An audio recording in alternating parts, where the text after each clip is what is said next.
견의 꿈. 견이 눈을 뜬 곳은 대안이었다. 몸은 묶여 있었고 연하라 말이 들렸다. 도대체 무슨 짓입니까? 견이 버둥댔다. 조선말 하는 사람 없습니까? 가만히 계시면 편히 모실 겁니다. 외나라 복장은 했지만 조선말을 하는 남자 하나가 말했다. 어디로 가는 겁니까? 어디로 가는 거냐고 몇 번을 소리쳤지만 답은 없었다. 오랜 항해 끝에 도착한 곳은 외나라의 어느 큰 집이었다.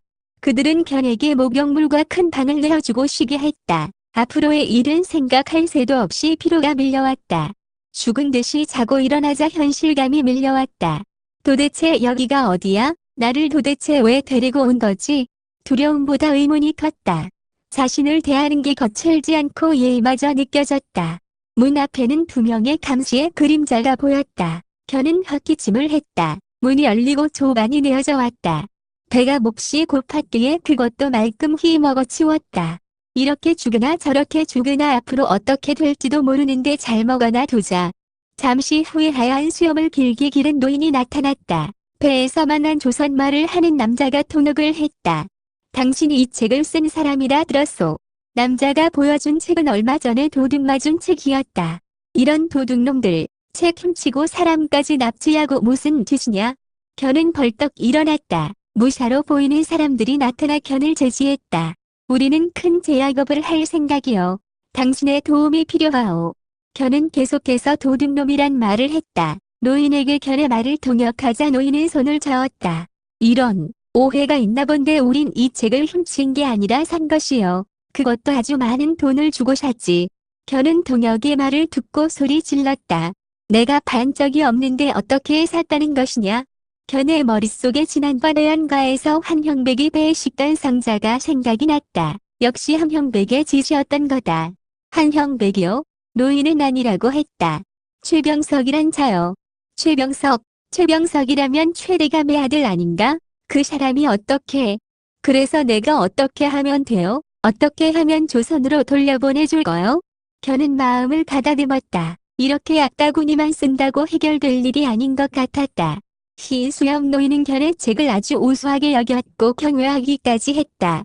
당신은 아주 훌륭한 일을 했소. 노인의 칭찬은 고마웠지만 견은 집으로 돌아가고 싶은 생각뿐이었다.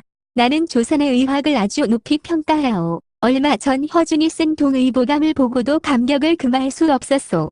그것은 지금까지의 의학을 평정했다고 할 수 있소. 그 책만 있으면 의학을 하는 사람들의 수준을 평균적으로 높이 올릴 수 있소. 헌데 당신이 쓴 책은 그것 이상이란 말이요. 세상이 변하는데 의학이라고 안 변하면 되겠소? 동방의 의학은 당신으로 인해 한 단계 더 나아갈 것이요. 한의학, 중국의학, 한의학, 한국의학, 화한의학, 일본의학 모두 본초를 위주로 한 것인데 당신이 만든 이론대로 한다면 거대 제약업이 가능할 것이요. 앞으로는 상업의 시대가 올 것이요. 모든 것은 계량화되지 않으면 살아남지 못하오. 이대로 하면 대량의 유통도 가능한 것이요.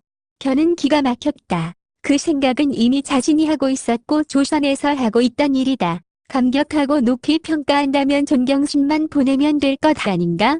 그래서 당신의 욕심을 위해 나를 잡아왔단 말이오. 그들은 견의 책을 가지고 갔지만 더 정확한 노하우를 알기 위해 견을 잡아온 것이다. 책이 아직 덜 정리된 상태라 집필자가 없다면 완전한 해독은 불가능했다.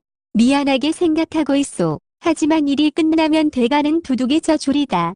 견은 이미 조선에서 많은 돈을 벌고 있었고 오히려 자신이 번 돈으로 다른 이들에게 환원까지 하고 있었다. 이 노인의 뻔뻔한 우월감에 견은 화가 머리끝까지 치밀었다. 나는 돈을 원하지 않소. 나는 레이지에 반해 이곳에 온 것이 몹시 불쾌하오. 노인은 잠자코 있을 뿐 답하지 않았다. 다음으로 노인이 이끈 곳에는 거대한 건물이었는데 그 안에는 많은 기계들이 있었다. 처음 보는 물건이었다. 약 만드는 공장 같았다. 지금까지 약은 다리면 흙판, 약판이었소. 사람들은 약을 다리고 밑에 가라앉은 흙이뻘이 된 것을 진액이다 해서 섞어 먹기도 했죠. 무지해서 그렇소. 노인이 미소 지었다. 그래서 어쩌란 건가? 누가 당신의 감흥이나 듣자고 하던가? 공장 안에는 아주 많은 약재들이 쌓여 있었다. 노인은 이미 큰 뜻을 품은 듯 눈이 빛났다. 노인이 떠나고 10여 명의 외인이 와서 책을 보고 물었다. 본초 약재를 가지고 과립을 만듭니다. 대량의 약을 수백일 먹을 분량을 세척하고 한 번에 달이고 졸인 후에 당과 전분을 부형제로 넣어 반죽을 한 후 넓게 펴 건조합니다. 그리고 과립 형태로 부수는 거죠. 물에 아주 잘 녹습니다. 약을 종류대로 만든 후에 증상에 맞춰 약끼리 조합을 하면 됩니다.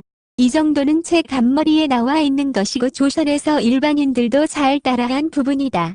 전반적인 설명이 끝나자 견에게 하나의 임무가 내려졌다. 약을 증상에 맞게 도표로 간단하게 만드는 것이다. 견은 거부했다. 내가 왜 나라의 부를 위해 일해야 하는가? 견에게 식사 배급이 중단되었다. 감시는 계속해서 견을 쫓았고 견은 의식을 점점 잃어갔다. 고소한 밥 냄새가 풍겨오고 고기가 구워졌다. 견은 누워서 몸을 뒤척였다. 일어나 밥을 드시지요. 견이 진 것은 왜 나라의 강압이 아니라 배고픔이었다. 그리고 노인의 결정적인 말이 들렸다. 당신의 학문을 몰라 본 곳은 조선이요. 당신의 스승도 이론을 펴다 죽음을 당했다 들었소. 조국이란 무엇이요? 당신의 뜻이란 무엇이요? 조국을 위하는 것이 당신 뜻이요? 의학의 발전이 당신의 뜻 아니요? 당신을 알아봐주는 사람과 함께 당신의 뜻을 펼치시오.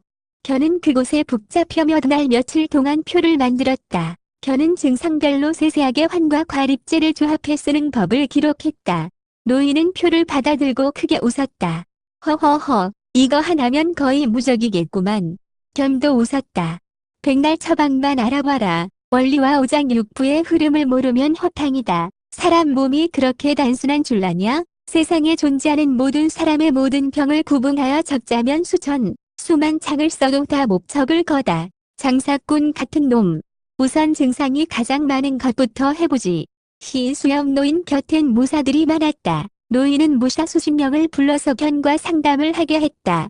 잘 때 발에 불이 나고 종아리가 땡땡하게 아프고 시립니다. 수위도 자주 나고요.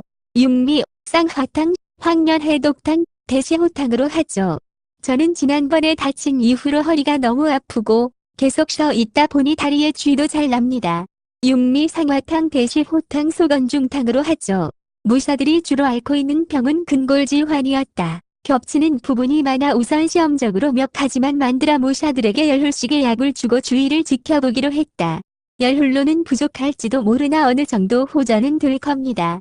열흘이 지나 약을 받은 무사들을 모았다. 모두 열심히 약을 복용했다고 했다. 어떤가? 노인이 물었다. 다리가 터질 듯 아프고 발에 열이 나서 발을 내놓고 자는 날이 많았는데 열흘이 아니라 3일째부터 거의 없어졌습니다. 자네는 어떤가? 허리가 고질병인 줄 알았는데 나으려나 봅니다. 아직은 통증이 있으나 운신이 아주 편해졌습니다. 노인의 얼굴이 밝아졌다. 다음으로 무사들의 아내들을 모아 부인과 병을 시험했다. 그 다음으로 그들의 아이들, 그 다음으로 노인들. 그렇게 몇 달이 지났다. 대부분 약효를 보았고 만성병이라고 치부해버린 것들마저 호전이 되었다. 50여 가지 방제를 과립으로 만들어 조합만 잘하면 거의 모든 병의 대처가 가능했다. 공장은 본격적으로 약을 만들기 시작했다. 이것은 어디로 가는 것이요? 견이 물었다. 곳곳의 약방으로 가겠지요. 공장에서 일하는 사람이 말했다. 쓰는 방법을요? 그것까지는 모릅니다. 저희야 시키는 대로 약이나 만들면 그만이지요. 희수염 노인은 왜 나라 전역에 약재를 유통하는 가장 큰 손이었다. 견이 만든 증상과 처방이 적힌 표와 함께 약을 유통시킬 목적이었다. 이론이 적힌 책도 함께 유통된다면 더 정확하게 쓸 수 있겠지만 간단하게 정리한 것만으로도 많은 효과가 있을 거다. 게다가 기본적인 의학 이론을 아는 사람이라면 처방의 의미를 해독할 수 있을 터였다. 일본에는 함께 모여 공부하며 계속 의학을 발전시키는 모임이 있어 견의 책을 두고 공부를 할 수 있게도 만들었다. 그 비용은 노인이 댔다. 의원들을 공부시키면 그들이 노인의 약을 받았을 거고 매출로 연결될 거다. 노인 같은 큰 손이 이 일을 맡기 시작하면 금방 일본 전역에 퍼질 거다. 얼마간 동역과 함께 견이 그 모임의 강의를 맡았다. 전국을 다 돌려면 몇 년이 더 걸릴지도 모를 일이다. 견은 고민에 빠지기 시작했다. 그들이 시키는 일을 모두 하긴 했지만 정말 조선으로 돌려보내줄지는 알 수 없었다. 노인은 견에게 많은 설해를 했지만 언제 이 계약이 끝날 거란 말이 없었다. 몇 번 조선으로 언제 돌려보내줄 건지 물었지만 답을 들을 수 없었다. 믿을만한 사람이라면 애초에 납치란 걸 하지도 않았을 테지. 견은 탈출을 계획했다. 언제까지 이곳에 있을 수는 없다. 감쪽같이 사라진 자신 때문에 초희와 정씨 아저씨가 걱정이 많을 거다. 몇 달간 열심히 그들을 도우면서 감시도 느슨해졌다. 이미 많은 지식을 가르쳐 주었기에 자신을 긋고 잡아둘 필요도 없을 거다. 노인에게서 받은 돈을 모으니 배 한 척을 통째로도 빌릴 만한 금액이었다. 우선 해안으로 가서 길을 찾아보자. 밤이 깊어 모두 잠자리로 돌아가고 불이 꺼졌다. 견의 방은 겹겹이 되어 있어 나가려면 모샤의 방 2칸을 지나야 했다. 밖에도 대문마다 모샤가 2명, 곳곳에 수시로 돌아다니는 모샤가 배치되어 있었다. 화장실 가는 척 밖으로 가서 눈을 피해 담을 넘는 방법밖에 없었다. 견은 조용히 걸음을 옮겼다. 옆방의 무사가 눈으로 살피다가 화장실을 가는 것을 보고 멈추었다. 곳곳에 무사들이 보여 담을 넘는 게 가능할까 싶었다. 바깥 출입을 할 때 주위를 살펴보았지만 어디인지 알 수 없었다. 다만 노인의 집 규모가 어마어마한 것으로 보아 이 지역성 같았다. 견은 화장실 옆에서 한참을 살폈다. 담이 높아 맨손으로는 불가능했다. 근처에 큰 돌을 모아 쌓았다. 사람 소리가 들리면 화장실 옆으로 급히 숨었다. 견은 돌을 디디고 조심히 담벼락을 짚었다. 그 순간 눈앞이 깜깜해지면서 거대한 막이 온 몸을 감쌌다. 초희와 정씨는 온 제주를 뒤졌지만 견을 찾을 수 없었다. 몇 날 며칠을 기다리고 기다렸지만 견은 돌아오지 않았다. 광해군 9년 1617년 견과 초희 나이 19이었다.